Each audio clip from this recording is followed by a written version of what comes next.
வேங்கை வயலில் மூதாட்டி ஒருவர் காலமாகியிருக்கிறார். அவருடைய உடலை நல்லடக்கம் செய்ய வேண்டும். ஆனால் காவல்துறை அங்கே கடுமையான கெடுபிடிகளை கையாண்டு வருகிறது. அந்த ஊரை ஒரு தீவாக மாற்றியிருக்கிறார்கள். உள்ளே யாரும் நுழைய முடியாது, வெளியே யாரும் போக முடியாது என்கிற அளவுக்கு வேங்கவயல் தலித் மக்களை காவல்துறை தனிமைப்படுத்தி இருப்பது, நெருக்கடிக்கு உள்ளாக்கி இருப்பது, அதன் மூலம் மன உளைச்சலை ஏற்படுத்தி வருவது மிகுந்த கவலை அளிக்கிறது. மாண்புமிகு முதல்வர் அவர்கள் உடனே இதில் தலையிட வேண்டும். காவல்துறையின் கெடுபிடிகளை கைவிட ஆணையிட வேண்டும் என்று வலியுறுத்துகிறேன். காலமாகியிருக்கும் மூதாட்டியின் உடலை உற்றார் உறவினர்களோடு நல்லடக்கம் செய்வதற்கு உரிய அனுமதியை வழங்க வேண்டும் என்று தமிழ்நாடு அரசுக்கு விடுதலை சிறுத்தைகள் கட்சி வேண்டுகோள் விடுக்கிறது.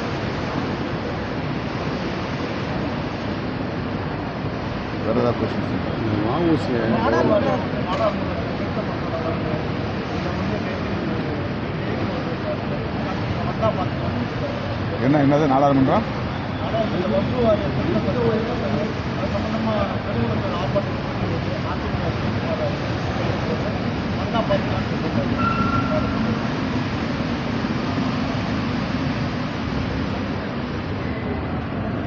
வக்ஃபு வாரிய திருத்த சட்ட மசோதா அரசியலமைப்பு சட்ட மரபுகளுக்கே எதிரானதாக இருக்கிறது. ஆகவேதான் அனைத்து எதிர்க்கட்சிகளும் அதனை அறிமுகப்படுத்துகிற போது கடுமையாக எதிர்ப்புகளை முன்வைத்தோம். அதன் அடிப்படையில் நாடாளுமன்ற கூட்டு நடவடிக்கை குழு அமைக்கப்பட்டது. ஆனால் எதிர்க்கட்சிகளை சார்ந்த உறுப்பினர்களை முறையாக பேச அனுமதிக்கவில்லை. அவர்களின் கருத்துக்களை ஒரு பொருட்டாக எடுத்துக்கொள்ளவில்லை. பல முறை அவர்களை அந்த கூட்டத்திலிருந்து வலுக்கட்டாயமாக வெளியேற்றியிருக்கிறார்கள். மீண்டும் அதனை நடைமுறைப்படுத்துவதற்கு, நிறைவேற்றுவதற்கு பாஜக அரசு முயற்சிக்கிறது.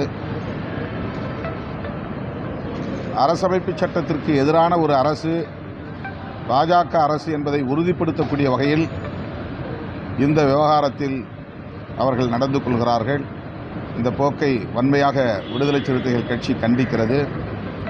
இது தொடர்பாக அதிமுக ஒரு பிரதான தமிழகத்தின் எதிர்க்கட்சியாக இருந்த நிலையிலும் கூட, இருக்கிற நிலையிலும் கூட பேசுவதில்லை. மிக சிறிய சிறிய பிரச்சனைகளை ஊதி பெருக்குகிறார்கள். எல்லாவற்றிற்கும் சட்டம் ஒழுங்கு பிரச்சனை, பாதிக்கப்பட்டு விட்டது சட்டம் ஒழுங்கு என்றெல்லாம் திமுக அரசுக்கு எதிரான குற்றச்சாட்டுகளை சொல்லுவதிலேயே குறியாக இருக்கிறார்கள். தேசிய அளவில் பாஜக அரசு வெகுமக்கள் விரோத நடவடிக்கைகளில் ஈடுபடுவதை கண்டிப்பதும் இல்லை, சுட்டிக்காட்டுவதும் இல்லை என்பது அதிர்ச்சி அளிக்கிறது. ஈரோடு கிழக்கு இடைத்தேர்தலில் கூட அவர்கள் போட்டியிடவில்லை என்பது அவர்கள் அரசியல் ரீதியாக எந்த அளவுக்கு வலுவிழந்து வருகிறார்கள் என்பதை உறுதிப்படுத்துகிறது. திமுக அரசை எதிர்ப்பது மட்டுமே தன்னுடைய செயல் திட்டமாக கொண்டிருக்கிற அதிமுக தேர்தல் களத்திலும் அதில் தீவிரம் காட்டியிருக்க வேண்டும். வெற்றியோ தோல்வியோ இடைத்தேர்தலை சந்தித்திருக்க வேண்டும். பாஜகவும் அதிமுகவும் ஒருமித்த முடிவை எடுத்திருக்கிறார்கள். இதன் மூலம் அவர்கள் வரவிருக்கிற சட்டமன்ற தேர்தலிலும் கைகோர்க்கப் போகிறார்கள் என்றுதான் தெரிகிறது. பாஜக, RSS ஆகியவற்றோடு அவர்கள் கொண்டிருக்கிற உறவு விரைவில் வெட்ட வெளிச்சமாகும் என்று நம்புகிறேன். அதே போல ஈசிஆர் திமுக மொழி போட்ட கார் ஒரு பெண்கள் போகக்கூடிய வாகனங்கள் நடத்திருக்கு. எதிர்கட்சிகள் திமுக பெண்களுக்கு பாதுகாப்பு இல்லை, அது சம்பந்தமாக காவல்துறை ஒரு விளக்கத்தை தந்திருக்கிறது. சம்பந்தப்பட்டவர்களை கைது செய்வதற்கு தீவிரமான நடவடிக்கைகளை மேற்கொண்டு வருகிறார்கள். அவ்வாறு குற்றச்செயல்களில் ஈடுபட்டவர்கள் வண்டியிலே ஒரு கட்சி கொடியை கட்டியிருப்பதால் அதற்கு கட்சி பொறுப்பாக முடியாது. யாராயிருந்தாலும் அவர்கள் மீது கடுமையான நடவடிக்கை எடுக்க வேண்டும். காவல்துறை அதில் மெத்தனம் காட்டக்கூடாது. அவர்கள் மீதான நடவடிக்கையை உறுதிப்படுத்த வேண்டும் என்று வேண்டுகோள் விடுக்கிறேன். ஆதவ அர்ஜுன் மீது நாங்கள் ஒரு ஒழுங்கு நடவடிக்கையை மேற்கொண்டிருந்தோம். 6 மாத காலம் இடைநீக்கம் செய்திருந்தோம். பொதுவாக இடைநீக்கம் செய்யப்படுகிற காலத்தில் நடவடிக்கைக்கு உள்ளானவர்கள் பொறுமையாக இருந்து தலைமையை அல்லது ஒழுங்கு நடவடிக்கை குழுவை சந்தித்து விளக்கமளிப்பார்கள். பின்னர் கட்சியில் தன்னை சேர்த்துக் கொள்வதற்கான வேண்டுகோளை முன்வைப்பார்கள். ஆனால் ஆதவ அர்ஜுன் அவர்கள் உடனடியாக கட்சியிலிருந்து வெளியேறுவதாக அறிவித்தார். பதவியிலிருந்து பொறுப்பிலிருந்து விலகினார்.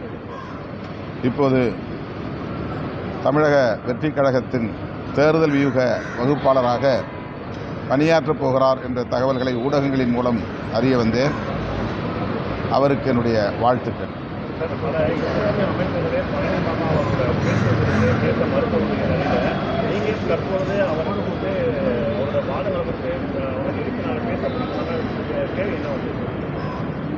இப்போ புதுசாக நாங்கள் பேசலை. விடுதலை சிறுத்தைகளை பொறுத்தவரையில் நாங்கள் தேர்தல் அரசியலில் ஈடுபடாத காலத்திலே கூட அவரோடு நிகழ்ச்சிகளில் பங்கேற்றிருக்கிறேன். அவர் தேசத்திற்கு விரோதமான எந்த செயலிலும் ஈடுபட்டதில்லை. தீவிரவாத நடவடிக்கைகளில், பயங்கரவாத நடவடிக்கைகளில் ஈடுபட்டதில்லை. அரசியலை அரசியலாக பேசினார். விளிம்புநிலை மக்களுக்கான குரலை ஓங்கி உயர்த்தி பேசினார். அந்த வகையில் அவருடைய நினைவு நாள்களில் நாங்கள் இஸ்லாமியர்கள் ஒருங்கிணைக்கக்கூடிய வீரவணக்க நிகழ்வுகளில், காவல்துறை அனுமதிக்கிற நிகழ்வுகளில் பங்கேற்று பேசி வருகிறோம். அவ்வளவுதான்.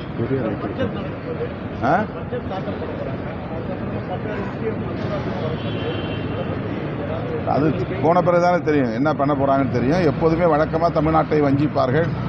பாஜக அல்லாத கட்சிகள் ஆளக்கூடிய மாநிலங்களுக்கு ஓரவஞ்சனை செய்வது அவர்களின் வழக்கமான நடவடிக்கை. பட்ஜெட் தாக்கல் செய்த பிறகுதான் அதில் உள்ள விவரங்கள் நமக்கு தெரியும். அதன் பின்னர் எதிர்வினை ஆற்றுவோம்.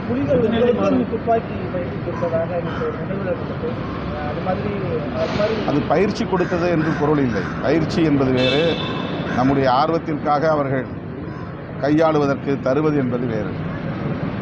கடற்படை புலி தளபதி சூசை அவர்களை நாங்கள் சந்தித்த போது அங்கையர்கண்ணி என்கிற படகிலே கொஞ்சம் தூரம் நாங்கள் கடலில் பயணம் செய்தோம்.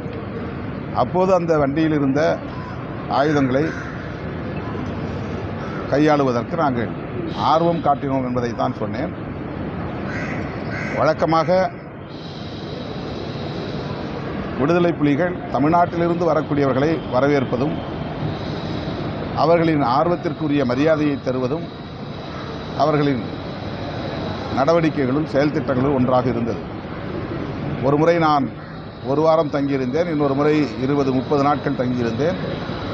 எல்லா இடங்களுக்கும் அதற்கென்று தனி பொறுப்பாளரை நியமித்து அழைத்து சென்று முக்கியமான தளபதிகளை எல்லாம் சந்திப்பதற்கான ஏற்பாடுகளை செய்தார்கள்.